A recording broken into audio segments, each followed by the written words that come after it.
Welcome to the Arizona Cowboy Poets Gathering podcast. We're here in the Cast 11 studio of Signals, Arizona, Talking Glass Media, and I'm very pleased today to have a longtime friend and a cowboy poet with me, Don Fernwalt. Don? Hello, Jim. Glad to be here. Super to have you. I've listened to your poetry for many years and worked alongside you on the committee and served on the board with you. So you've got quite a varied background with the Arizona Cowboy Poets Gathering. Yes, sir, I have. I think I've been around maybe around 12, 13 years. Our dear friend who has, since passed, Jim Dunham, introduced me, and you folks were kind enough to take me on, and it's been a great journey. It's been a great journey for me. That's super. It's really nice to think back, and there's a lot of those where we can relate to someone that's been with the gathering before that has brought other people on board. And we had a podcast where we featured the Rusty Pistols Reloaded and talked about Jim Dunham.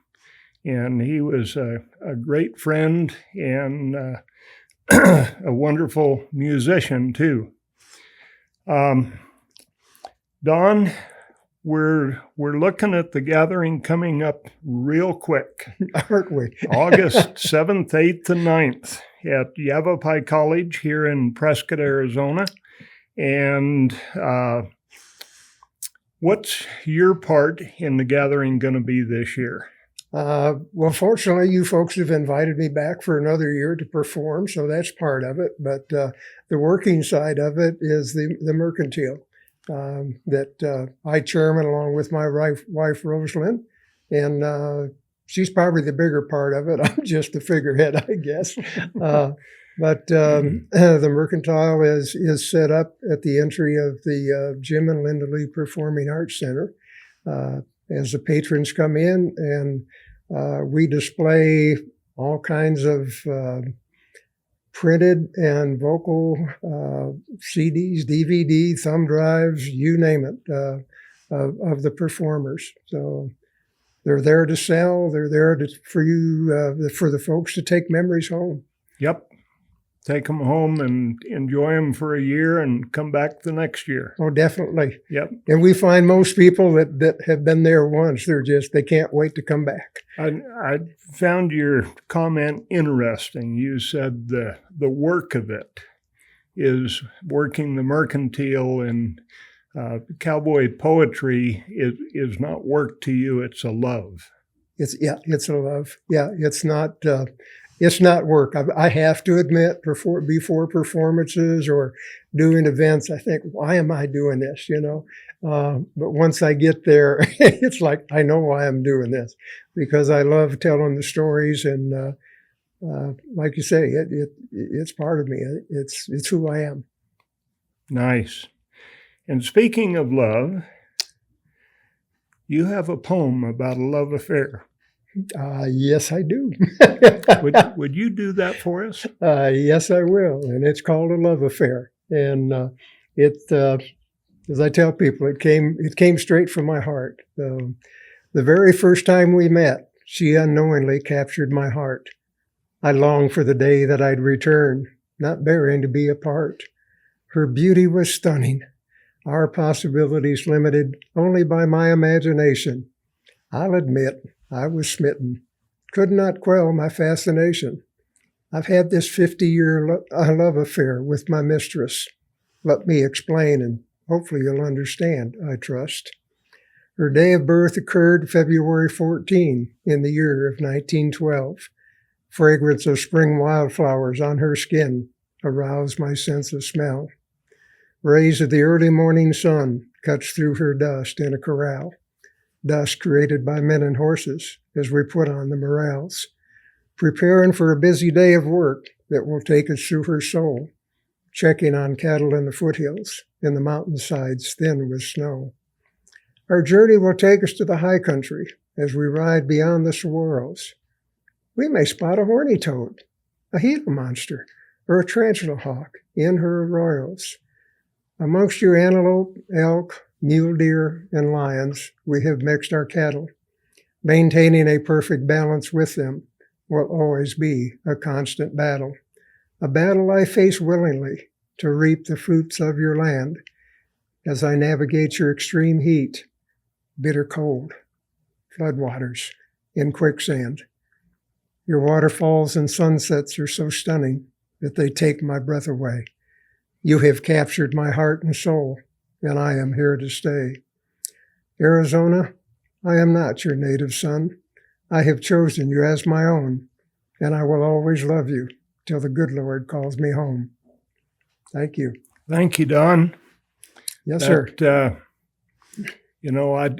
I'm like you. I'm not a native, but I've been here 78 years now.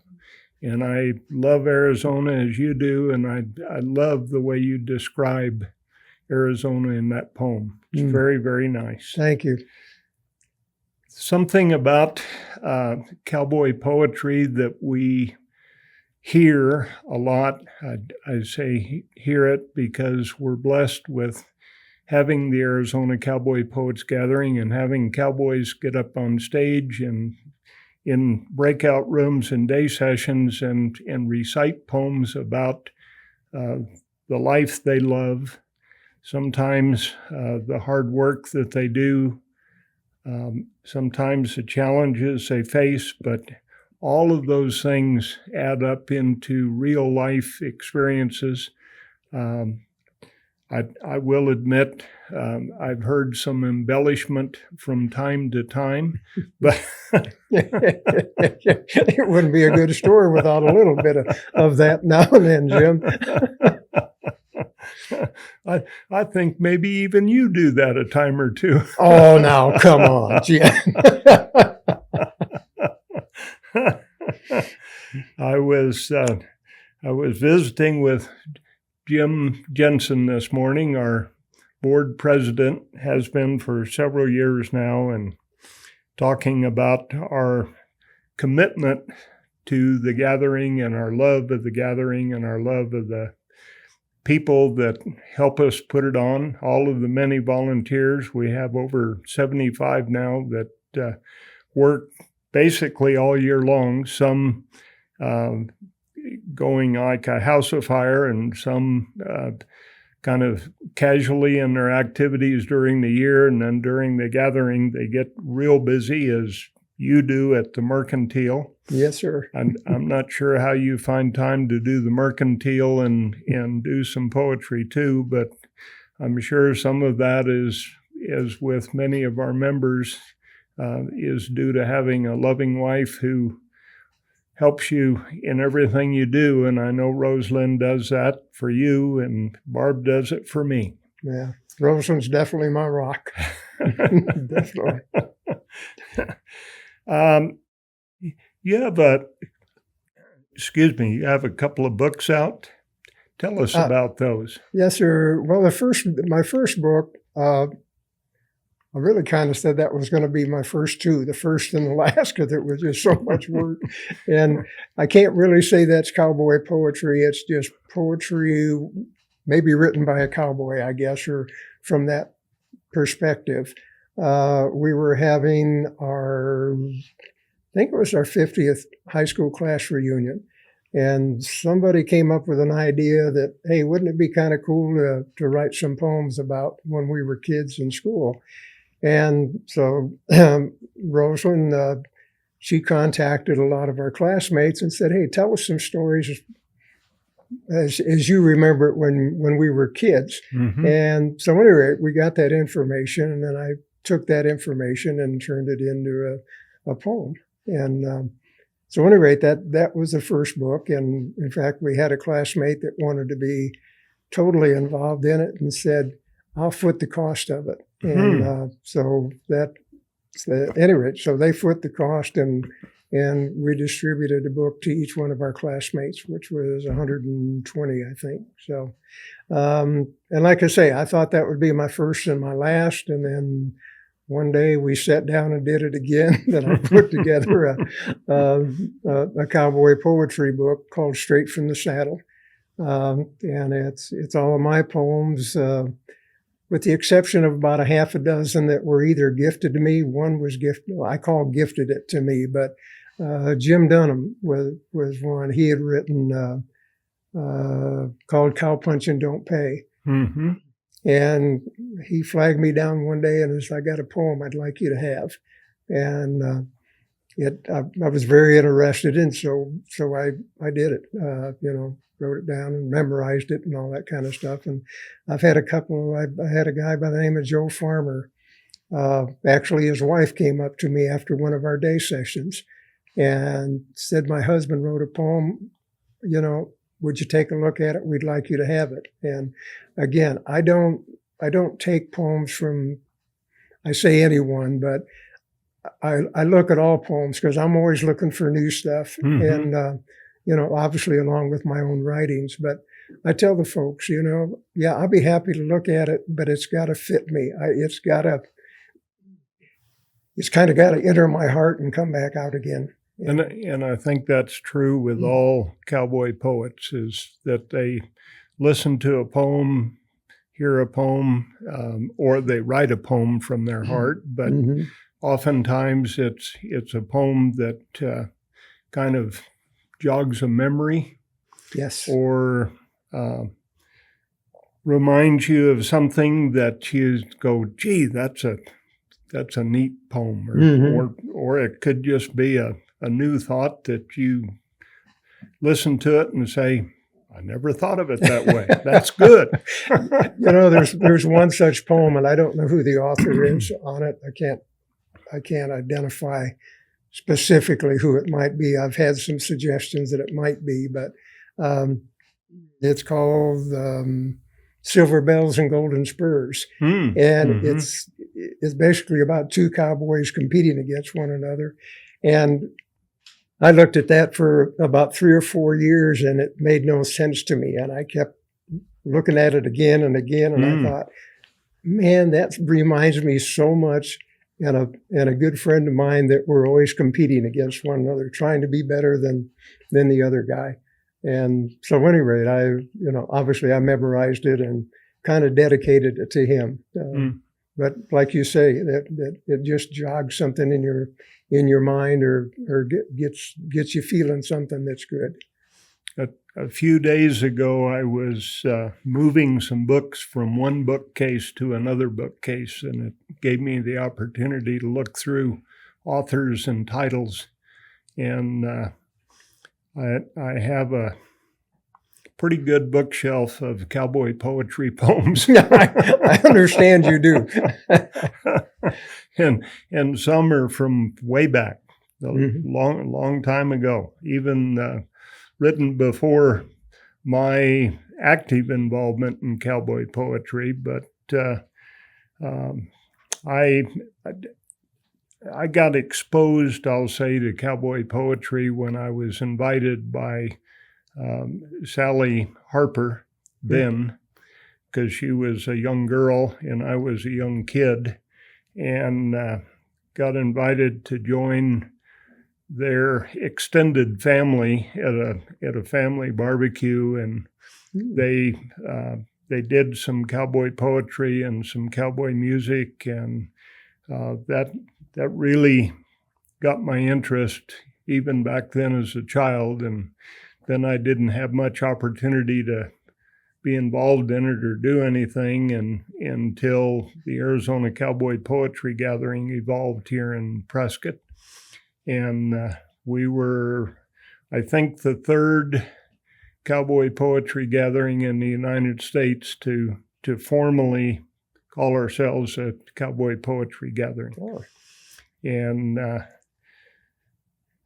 first 2 years I wasn't involved, but then after that I got involved, and as I said earlier, I've been involved ever since. Don, another one of your poems that you and I have talked about is the Mustang. Yes, the Mustang. Yeah. Would you do that poem for us? Yeah. I'll just give you a short little, I guess, quip or intro on that. Is cleaning the horses up one morning, as I always do.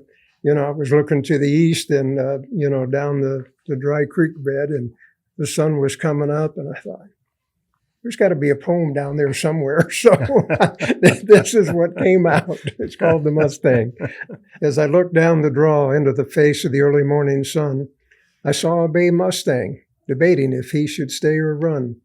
He stood there with his left forefoot raised as if in pain. His coat told me he was unsuccessful, finding shelter from last night's rain. A 2-inch split right ear was the sign of a Navajo brand. Was he turned loose, or'd he run to join a Mustang band? That didn't matter now. He needed help. Would he trust in me? Not wanting to pressure him, I sat out water and some feed. I kept a watchful eye as he inched closer to my offering. Wide-eyed and skittish, his hunger overcame his fear, accepting the offerings. Early next morning, attending the horses, I found him standing by the gate. I bid him good morning and invited him in to become a stablemate. Inside an open gate, I left for him a flake of hay. Not closing him in, he could decide if he would go or stay. Across the fence, that bay Mustang with the blaze made himself a friend. And so it was he'd stay with me until the end. With the help of Dr. Clay Posey and Master Farrier Ray Brown, we nursed that horse back to health, and he was forever sound. The trails we rode, the things we did, I could talk for days. And what that horse taught me over the years would certainly amaze. As the saying goes, the smooth sea never made a sailor, and the perfect horse never made a horseman, according to Taylor. And so it was with me, just an old country boy who loved the horse, a man named Louis, a horse called Whirlwind, that put me on this horseman's course. Thank you. Nice, nice. Thank you. Your love of horses and animals and livestock is still active, and you kind of have a hobby, shall I say, of driving horses today, and then you are kind enough to teach people how to do that. Yes, sir. Where I made my money was being a landscape contractor. Where I burned it up was with the horses. So that's not exactly quite true, because I usually got paid for going and doing things with them. But I had a carriage business along with the landscaping as a kind of a side hustle type of thing. But yeah, today, I'm just doing it for my fun, my pleasure. Anybody that wants to come out, I'm happy to, harness, hitch up, and go for a drive. And in fact, our good friend Mike Dunn, he comes up from way down in Santan Valley, and he usually comes up about once a month, and we have a ball. In fact, he even brought his granddaughter up here not too long ago. So it's kind of an open invitation for me that anybody wants to come. And they said, but you're busy, we don't know when to come. And I said, I'm never too busy to get the horses out and, and go for a drive. Well, and what you described in that poem, working with that Mustang, I'm sure is part of why you're successful with draft horses or driving horses. Yeah, I've gone everywhere, all the way from draft down to miniatures and back up again. So everything in between. Nice. You do a lot of, we call it community service, community outreach, not only for the gathering here in Prescott, but you've done some other places. As you mentioned, you've done some back home for your high school class. You've done some for the NAU Rhodes Scholar Program. You went to California and did some cowboy poetry for the Sisters of Notre Dame Convent. That was a surprise. I'll tell you that little bit about that story.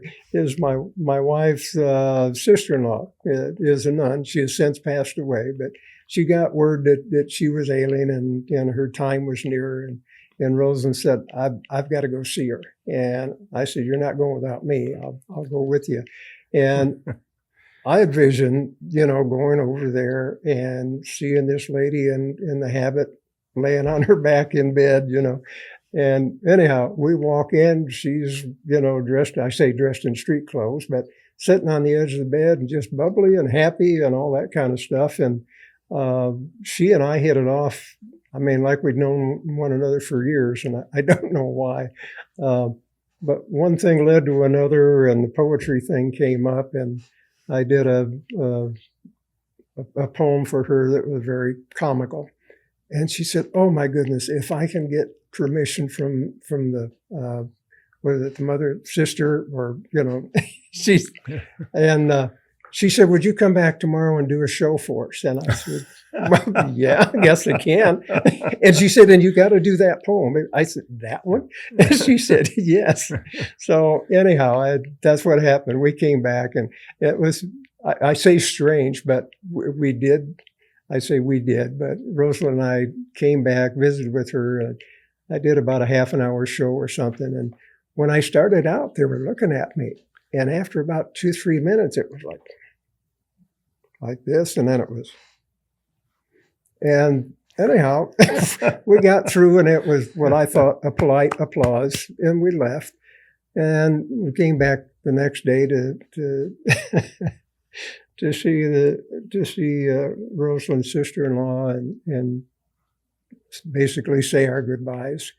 And we walked in, and she said, "Oh, you were the hit of yesterday." And I said, "What are you talking about?" She said, "Everyone loved you." And I explained to her what I had seen, and she said, "Oh, well, we're taught that we're not supposed to laugh and look people eye to eye and all that kind of stuff." So it was quite an education for me. Interesting that a group of nuns and sisters would find enjoyment in cowboy poetry. Mm-hmm. I think because it's so simple. When I say simple, I don't mean simple. I guess what I'm trying to say is it's simple and straightforward. You don't have to sit there and try to figure out what the message is. It's there. Well, I think, as I've heard thousands of times, it's from the heart. Mm-hmm. Yeah. And, yeah. And obviously it's not unique to me. It's. Yeah. Yep. Yeah. But you mentioned Mike Dunn, and I know a lot of Mike's poems that I've heard are from the heart. They're about family and experiences and ranching. And, you mentioned earlier that a lot of your poetry is not about cowboying or ranching. It's about life. Yes. Mm-hmm. And cowboys live life. Yeah, they do. Yeah. I mean, just like everybody else. Yeah. They have their ups and downs and all that kind of stuff. It's just that we happen to be surrounded by livestock. So, you mentioned Mike Dunn, and I told you earlier, Jim Dunham had introduced me, to the gathering. Mm-hmm. But it was Mike Dunn that really encouraged me to do stuff. I was probably what you called a closet poet for many, many years. When I came to town, when I say town, down in the valley in Scottsdale, I got interested in cowboy poetry. And back then, that was in about 72, it was really hard to find any of that stuff. You'd go to libraries and they'd say, a what? What kind of book you looking for? But obviously, I say obviously, but the one that was so easy to find was Gail Gardner's Tying a Knot in the Devil's Tail. And that's the first one I learned. And then I start picking up others and so on. And Mike and I were on a ride together with the Scottsdale Mounted Sheriff's Posse search and rescue posse that I was a member of for 33 years. And Mike was a guest entertainment. Anyhow, that's the first time that I met Mike, and then we just kind of hit it off in that. And then I think maybe the next time I saw him was at a gathering that you were having at Charlotte Hall. And he said, "Man, you got to write some stuff." And I said, "No, Mike," I said, I'm going through a stage right now. Now nobody wants to hear what I'm going through. But anyway, he kept encouraging me to do so. And that's really has been, I say it's not particularly my driving force. That's been my encouragement, That's good. Yeah. Yeah. Yep. And something I've observed through the years is cowboy poets are very encouraging. Mm-hmm. They'll visit with a friend or someone maybe that's new to them that, you can't say they're friends yet, but they're probably going to be. Right. Yep. Yeah. And something triggers a discussion about cowboy poetry, and then somebody says, "Yeah, I remember when," and the next thing is, you need to write a poem about that. That's funny. That happened last evening. Roslyn and I were having dinner with Gail and Amy Steiger, and I was telling her story about my grandfather and Social Security and all that kind of stuff when it came around, and she said, "That is hilarious. You got to write a poem about that." I said, "Well, I don't know." So, but at any rate, Amy's got me thinking. Well, good. I know one of Mike's poems that everybody enjoys a lot is about the BLM agent that visited the ranch. Yeah, show me your card. Yep. Yeah. Someday we'll get Mike up here and do a session with Mike. Oh, that'd be cool. Yeah, he's a good man and a wonderful poet, and lives down in Santan Valley, Arizona, and still is part of a ranch down just north of Is it Safford? Karchner Caverns. Okay. Karchner Oh, Caverns. yeah, Karchner, yeah. Yep. As a child, out riding, he told me they went by the opening of a cave, not where the entrance to Karchner is, but a different way to get into Karchner and into the caves. And they told him, they said, you never go in there. Mike hasn't admitted he did. But I suspicion that he may have.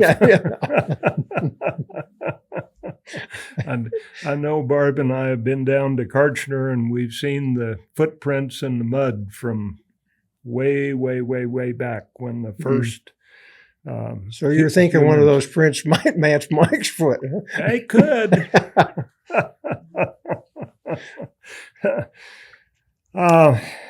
Don, some other things at the gathering. We've talked about the dates. We have 3 night shows in the evening, and that's when the Merkantile gets tremendously busy. We're at the Jim and Linda Lee Performing Arts Center in the main performance hall, and those are wonderful evening shows. You mentioned Gail Steiger. He'll be our host again this year, and we're looking forward to that. He does a wonderful job with that, and he's a great musician and a great poet himself. And then we, Friday morning, our poets and musicians total over 40, and they go out and do what we talked about earlier, community outreach. They go to some of the local nursing homes and assisted living facilities and perform for those that can't get out as easily as you and I. And then we have our opening session at noon on Friday. And then starting at 1 o'clock on Friday, we have day sessions until 5. There's 5 different venues at the college. This is all free to the public, and you can go in, and every hour they change. You can go into a room or move around, go to various rooms in the college and listen to cowboy poetry and music and storytelling. And Then we have the Friday night show. Saturday morning, we start at 8 o'clock in the morning with coffee with the Cowboys. And we like to say we serve the coffee and the donuts and the Cowboys. And they share stories. Some are cowboy poetry. They usually don't do much music at that session, but sometimes there are stories about cowboy life and experiences that they've had. And we always have a really good crowd for that. And then at 9 o'clock, we start our day sessions again, and they run all day long until 5 in the afternoon. Then we have the Saturday night show. And at the end of that show, that concludes the public part of the gathering, and the committee gets to work cleaning up everything Yep. at the college, loading up the trailer that goes back to storage and doing a myriad of tasks. But the camaraderie is wonderful, and we invite the public to come and enjoy the Arizona Cowboy Poets Gathering. If you haven't been, we've had a lot of people tell us over the years. I don't know how many times I've heard it, and I know you've heard it at the Merkantile. I never thought cowboy poetry would be like this, and I'm coming back. Yep. I got to tell a little story on Gail. I was I was honored to be on the night stage last year, and he was host, as you mentioned. And Gail come to me and he said, "Hey, what do you want me to say about you?" And I said, "I don't know, Gail." I said, "You know me. I just wing it. I don't care." So he introduces me. Our next entertainer is Don Fernwalt. He is the husband of Roslyn, and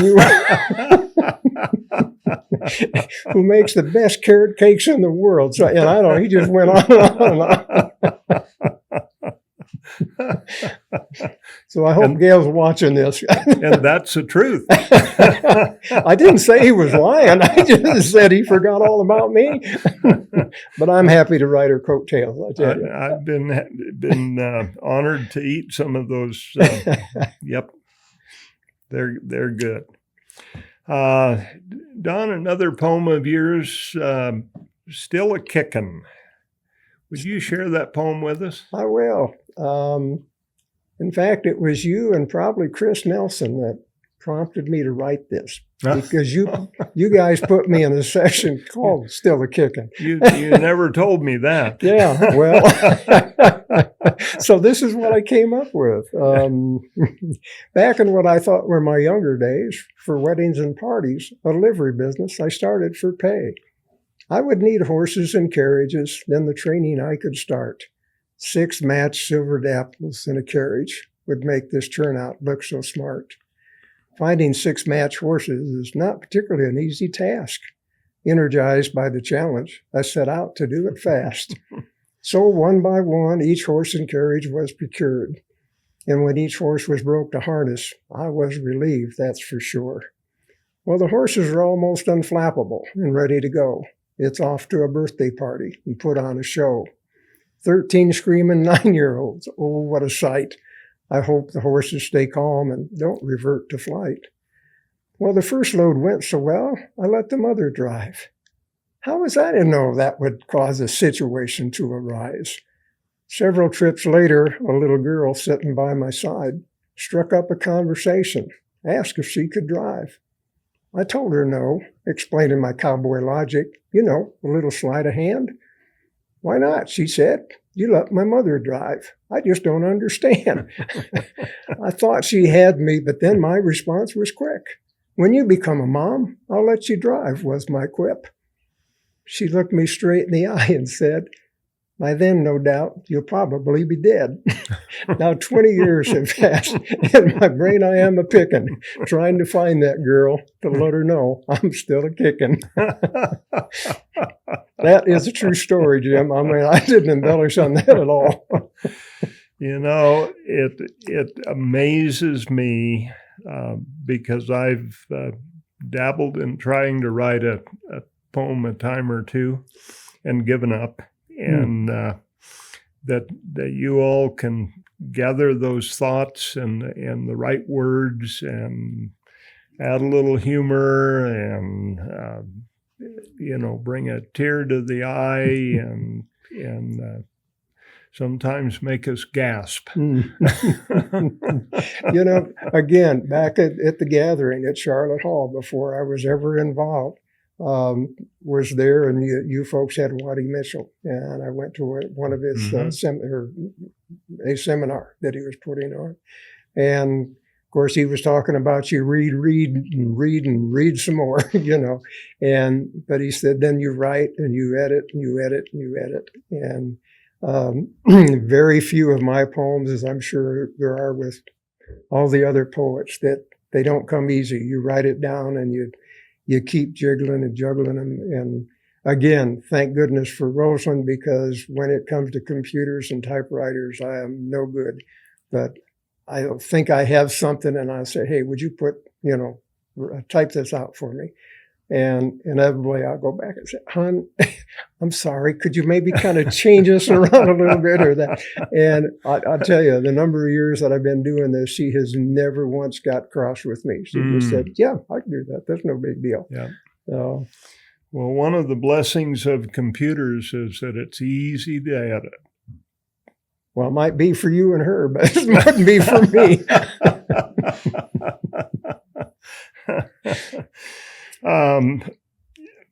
I want to change direction a little bit here for a moment and mention that Ross Knox, and Ross was at the first Arizona Cowboy Poets Gathering, and he's been at a number of them since. Hasn't been very active for here at the gathering for a number of years, but he's done a lot of things in his life. He's been up north. He was at the Grand Canyon, and I think he still holds a record for running a pack string up and down from the south rim of the canyon down into Phantom Ranch and back, running a pack string for the National Park Service. And he did that for many years.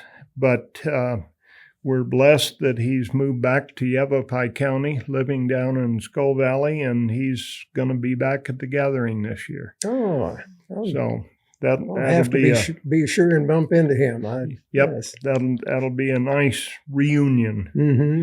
Yeah, you mentioned Waddie Mitchell earlier, and I understand that Waddie is retiring from performing cowboy poetry. Okay. I expect he still may do some kind of now and then wherever he lights, but a lot of these good cowboy poets begin to kind of travel and follow gatherings, and fortunately there's quite a few of them for them to go to. Of course, we can't accommodate them all. We have over 300 cowboy poets and musicians in our database, and we're only able to invite about 40 every year. So just maybe a little over 10% of them get invited, and then some we have back fairly regularly, and others we have every few years, and some we have every now and then. And honestly, some never get invited, and that's not to exclude them and say that they're not wonderful cowboy poets, because they probably are. But just, life gets going forward, and it's hard to include everybody, but we try. Well, that's probably one of the I say not negatives. That's one of the things that happens with putting on such a gathering as you folks have, and now I'm included in that. But it's such a good gathering. People want to come. The poets, musicians, storytellers. This is some place that they want to come, and it doesn't just happen. It's because of you and all the other volunteers that work so hard to put on I say a respectable gathering, but we show such respect to not only our patrons and our sponsors and that, but to the poets and musicians that we truly enjoy having them here. Yep. And I get telephone calls, texts, emails every year from poets that say, Jim, I'm out here. What can I do to get invited? Well, let me tell you how I saved you one year, because a poet that we invite fairly regularly, and in fact, it was the year I think I was president. He said, "Oh, thank you so much for inviting me." And I said, "Well, I'm not so sure I had anything to do with that," but I said, "You're welcome." And he said, "Well, okay, well, who makes those decisions?" And I said, "I think it's a group of people. I'm not really sure which one is really involved in the thing." Because I was sure that you are always getting calls and saying it. Like you say, I'm here. Well, we have a committee of 6 that spends a lot of time right after the gathering, really. We do that between the middle of August and December, where we go through all the poets and musicians that are out there and try to select who we're going to invite, and then we reach out to them and invite them. And I would say this year is probably a typical year in that we had one young man who said, "I'm sorry, I can't come." He recently got married and is busy with a new wife and a new home and becoming truly a young man. And he said, "I want to come back." He's been here before, but he said, "I just can't this year." And out of 40 plus, that was the one that said, "I'm sorry, I can't come." Yeah. We're blessed in that way. Very, very fortunate.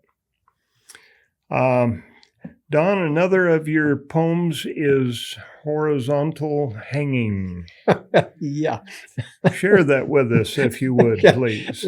When I say it took me a while to write this, it took me a while to get my head straight to even want to think about it. And I embellish this one slightly, but about 90% of it is true.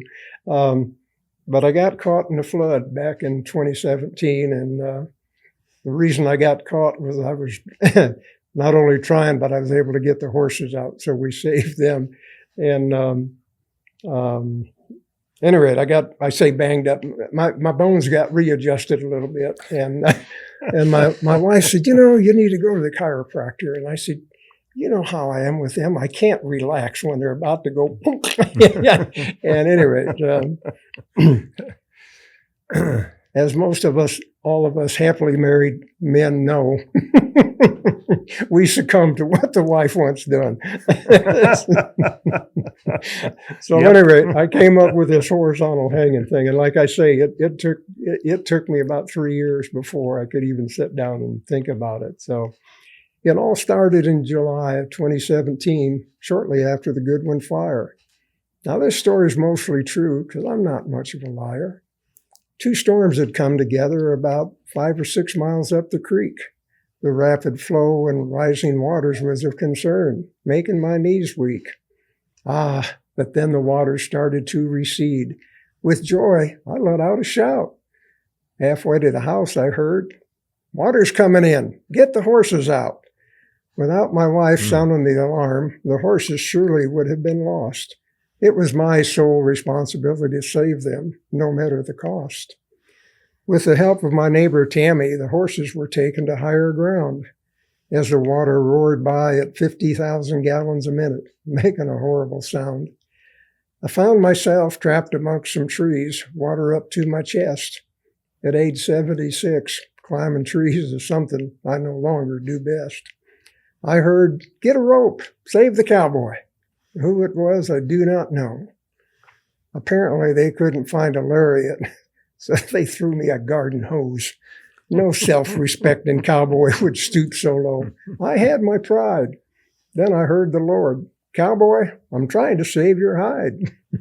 I grabbed that hose tight as they jerked me off my feet. For 10 yards with me, they dredged the bottom of that creek. Looking like a dirty, drowned rat with every bone in my body rearranged, I was safe, grateful to be alive. But upchucking charcoal water had me deranged. My wife insisted that I go to that bone cracker, Jim Micret. Said he's known to perform miracles and once again would make me strut. Had I known what was in store for me with Jim and his cronies, I would have chosen to continue walking like a freshly gelded pony. He sat me in a chair, then tried twisting off my head. "Relax," Jim said, but I was not ready yet to be dead. Since that did not kill me, he placed electrodes all around my torso. Then he turned the juice on, sending shockwaves through my soul. Totally exhausted, two big brutes picked me up and dropped me on a table. Anchored my feet to the wall, and around my neck they placed a cable. That's when the horizontal hanging began, as they turned on the machine, pulling my head away from my body until it heard me scream. That caused it to reverse course and allowed me to relax for about 5 seconds, then once again stretched me to the max. Well, obviously I survived the near drowning and the hanging, because I'm here telling you this story. I've spared you most of the details because they're just way too gory. Through it all, I must admit that Jim Micret is quite a doc. I'm now 3 inches taller and strutting like a peacock. Thank you. That's where you take one of those life's experiences and put it to rhyme and rhythm. And Yep. Well, that day apparently the Lord didn't want me, and the devil wouldn't have me, so I'm still hanging around. share a story that we all enjoy. Well, Don, I think time is kind of about to get away from us here, and we want to invite everybody to the Arizona Cowboy Poets Gathering, August 7th, 8th, and 9th. We've got a website, azcowboypoets.org, that you can go to and get a lot of information. We've got 2 Facebook pages. One is Arizona Cowboy Poets Gathering. The other is Friends of Arizona Cowboy Poets Gathering. And we would like to thank Talking Glass Media and Cast 11 and Tony, who takes care of us here and does an absolutely wonderful job. And we look forward to visiting with you again. Thank you very much. Adios.